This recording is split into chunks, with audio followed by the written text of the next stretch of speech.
Madame la conseillère exécutive, c'est un rapport en effet que nous attendons depuis longtemps, qui est attendu par cette Assemblée depuis longtemps, puisque lors de la première mandature de la collectivité unique et de l'harmonisation des aides sanitaires et sociales, le sujet était régulièrement évoqué.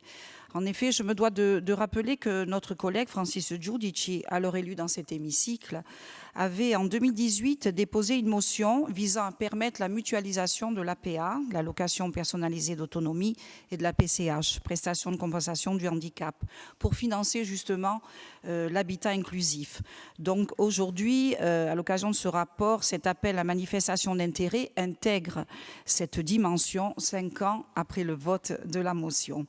Je voulais rappeler également le rôle de la conférence des financeurs qui a été installée au conseil départemental de Corse-du-Sud en octobre 2016.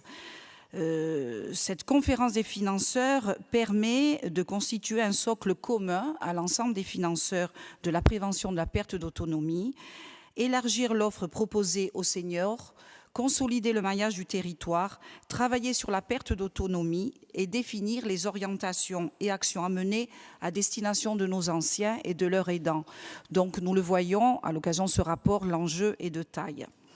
Pour avoir une idée des grandes masses en termes d'autonomie, en Corse, 8 243 personnes bénéficient de l'APA à domicile et 1 177 en établissement. 88% des bénéficiaires de l'APA vivent à leur domicile, contre 58% sur le continent. Si le maintien dans l'habitat traditionnel reste un objectif à poursuivre et correspond aux attentes de bon nombre de personnes âgées, il arrive que ce soit compliqué de concrétiser cette volonté.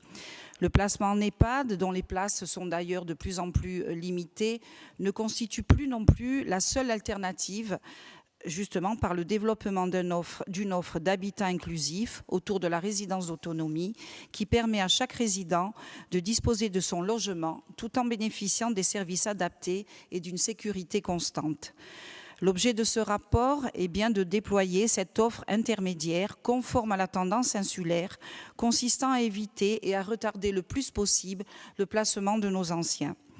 Un effort financier est fait par la collectivité, nous le louons, puisque vous créez une aide extralégale, l'aide à la vie partagée, qui est de 10 000 € maximum par an et par habitant, visant à encourager les porteurs de projets. Cette aide à la vie partagée est destinée à financer le projet de vivre ensemble.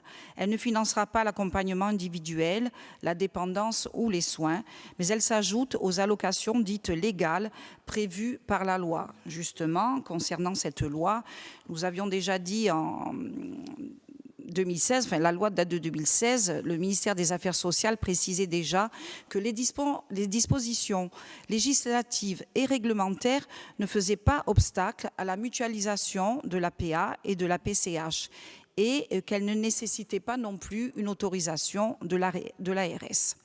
Ainsi, la collectivité de Corse, pleinement compétente, peut donc modifier son règlement d'action sociale, comme l'ont déjà fait bon nombre de départements.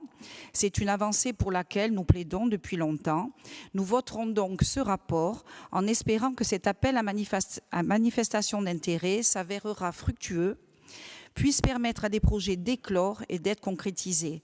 Je crois que la réponse est le 19 décembre, date limite du dépôt des dossiers. J'espère, Madame la conseillère, que vous nous tiendrez informés de ces résultats. Je vous remercie.